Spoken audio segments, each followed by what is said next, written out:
Welcome to Coffee Commerce. My name is Sean Ramett and I'm the grandson of a coffee farmer from Guyana, South America. On Coffee Commerce, we talk about the stories behind coffee as they relate to business, society, and culture.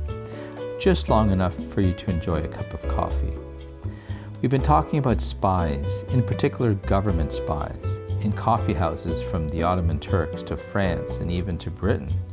Each nation had different purposes and benefits for employing spies in these coffee houses. Now let's look at a specific spy who became a coffee house owner. Jerzy Franciszek Kolasinskis, also known as George Franz Kolasinski, a Polish nobleman born in Sambor in modern-day Ukraine, is who we are going to focus on for this episode.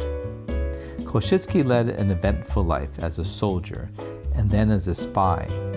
He graduated from Sambor Parish School along with other noblemen who themselves would go on to inherit family estates. Kolasinskis would not be able to do this and chose a different path.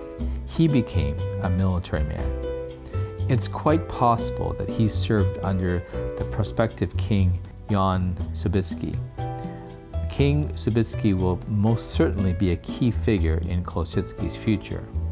Kolasinskis would participate in various Polish military interventions in places such as Bukovina and Moldavia. At the time, Kolasinskis was already learning how to speak Vlach, which is Romanian, Turkish, and Hungarian. It was said that he was taken captive as a Polish soldier by the Ottomans, becoming a prisoner of war for 2 years. If so, that would help to explain how he came to learn to speak Turkish as well as he did. Others believe that Kolasinskis was in fact a Serb posing as a Pole, but Kolasinski's Polish lineage has been traced back by his own historian relative, so their theory is not likely true. In 1660, Kolasinskis found himself in Vienna, arriving from Serbia of all places. His fluency in Turkish and Hungarian secured him a job with an Austrian trader Oriental company, doing business with the East as a translator while in Belgrade. By 1663, he was already acting as an Austrian diplomatic courier and translator in Istanbul, possibly for as long as 16 years. It would be here that he would be asked to spy on the Turkish army. Kolasinskis even had an audience with the Grand Vizier, possibly even spying on him as well. In 1680, Kolasinskis returned to Vienna, where he presented the state authorities with a written report in which he informed them that the Ottoman Turks were preparing for a war against Austria. Despite diplomatic attempts being made by the Austrians to maintain peace, war in fact did break out.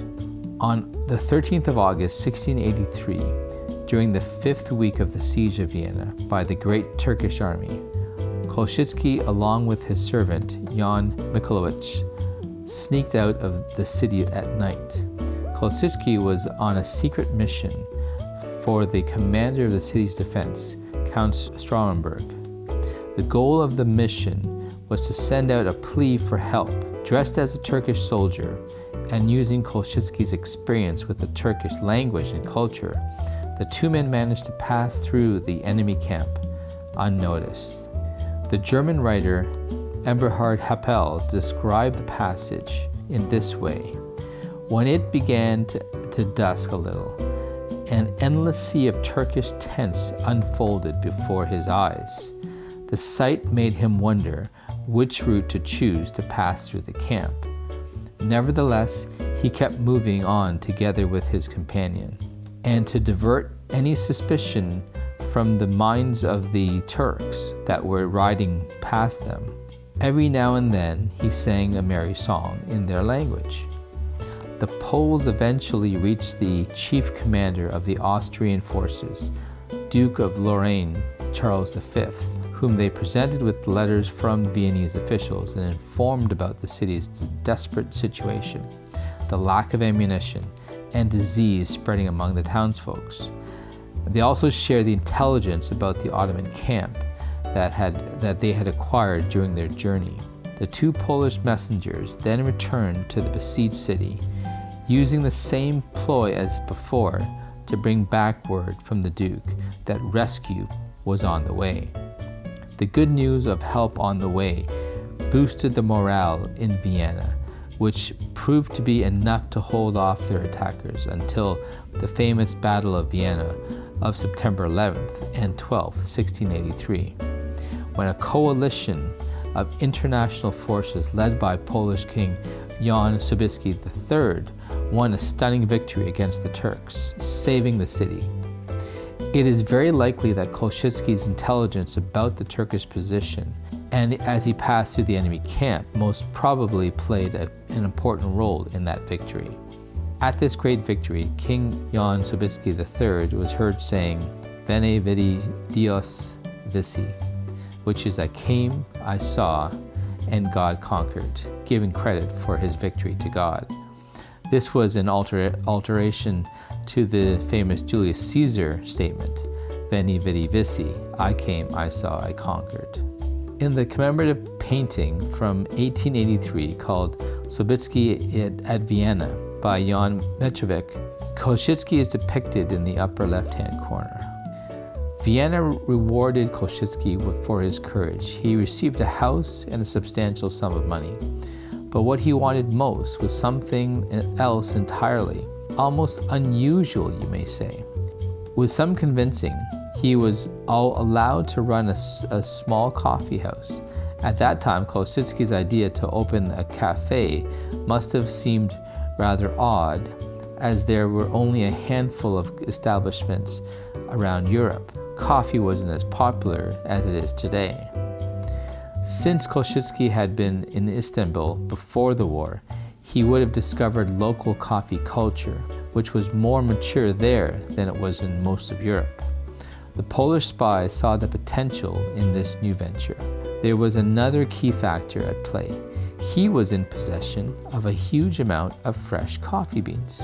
The Christian allies had seized, among other things, from the enemy camp, numerous sacks of coffee beans that the Turks had brought with them to keep themselves alert during battle.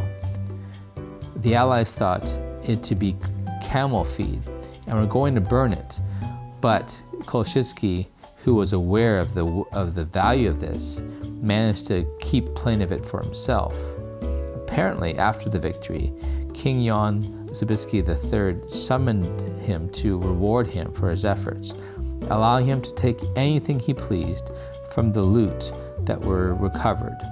Much to his astonishment and to those around, Kolasinski chose what appeared to be the near worthless camel feed. That was really the green, unroasted coffee beans.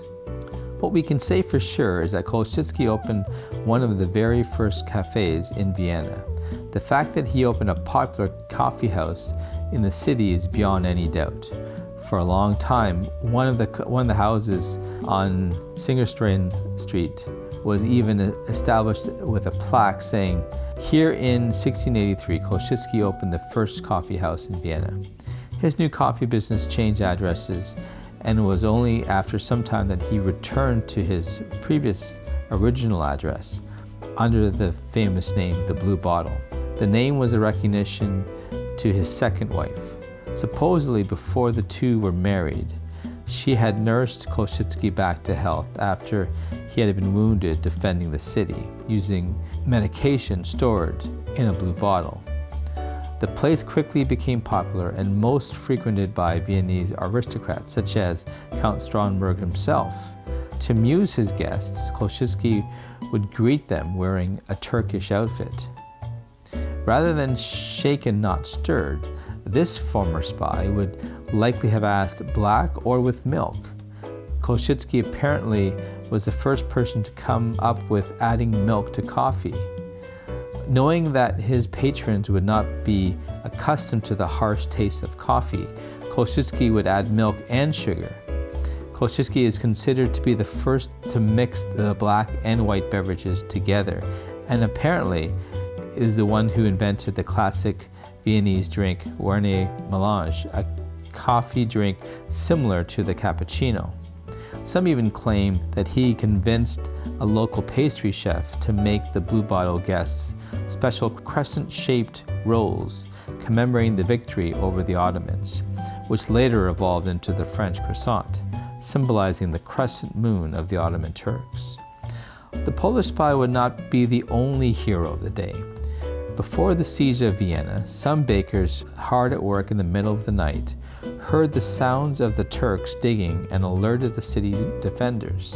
Some say that the bakers saw the water in their containers moving a bit, rippling, and this tipped them off that something was going on around the city.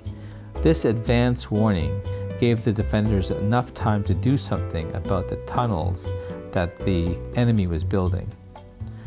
Over the years, the format in Viennese coffee houses evolved, and eventually it became an establishment where not only black beverages were served, but also warm meals were also served to patrons.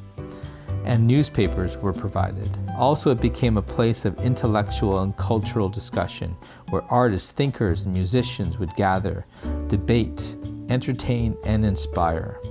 The Viennese-style cafe would become popular throughout the great Austrian Empire, becoming the standard for continental Europe's coffee houses. Today, the Viennese coffee house culture figures on UNESCO's list of intangible cultural heritage. Throughout history, coffee houses would continue to be a source of intelligence, news, debate, and ideas, thanks in part to spies like Kolasinskis. The coffee houses would continue to be popular places and would be involved in the war, but those are other stories for another cup of coffee. Thank you.